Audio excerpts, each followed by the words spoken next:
কুনতুম খায়রা উম্মাতিন উখরিজাত লিন-নাস, তোমরা হলে শ্রেষ্ঠ জাতি, আর তোমাদেরকে বের করা হয়েছে মানুষদের জন্য, যাতে করে তোমরা মানুষদেরকে সত্য পথের দিকে আহ্বান করবা, অসৎ থেকে মানুষদেরকে নিষেধ করবা। এজন্য আমি আল্লাহ ঘোষণা দিলাম, তোমরাই হলে শ্রেষ্ঠ জাতি, আর তোমাদেরকে মানুষের কল্যাণের জন্য বের করা হয়েছে। বলেন সুবহানাল্লাহ। কল্যাণের কথা আমরা কয়জন বলি? মুনাফিকরা আমাদের জবানটা সব সময় মিথ্যা দিয়ে, ধোঁকা দিয়ে,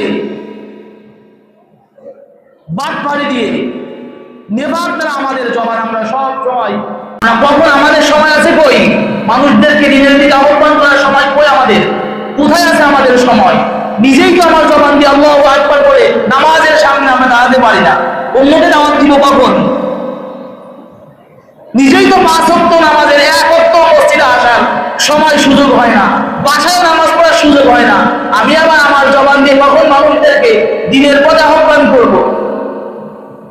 আল্লাহ বলেন, আমি মানুষদেরকে সুন্দর অবকাঠামো দিয়ে সৃষ্টি করেছি, সুন্দরভাবে মানুষদেরকে আমি সৃষ্টি করেছি, মানুষদের থেকে সুন্দর কোন মাখলুক আমি আল্লাহ দুনিয়ায় পাঠাই। সুবহানাল্লাহ বলেন।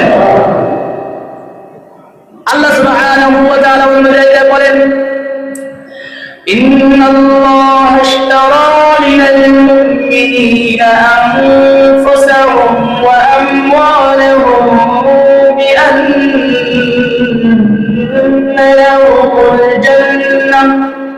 আল্লাহ সুবহানাহু ওয়া তাআলা বলেন, আমি ঈমানদার মুমিনদের কাছ থেকে তাদের জান এবং মালকে জান্নাতের বিনিময়ে আমি ক্রয় করে নিয়েছি। পড়েন সুবহানাল্লাহ।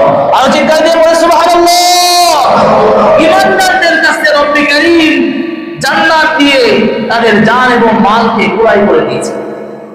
তুমি আল্লাহর জন্য জান দাও, ইকাতিলুনা ফি সাবিলিল্লাহ, তুমি আল্লাহর জন্য তুমি তোমার জীবন দিয়ে দাও, বিনিময় জান্নাত।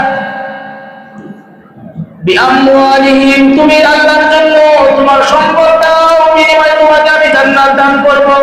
কথা কার? আর আসতে বলেন, কথা কার? আর চিৎকার দিয়ে বলি আল্লাহু আকবার।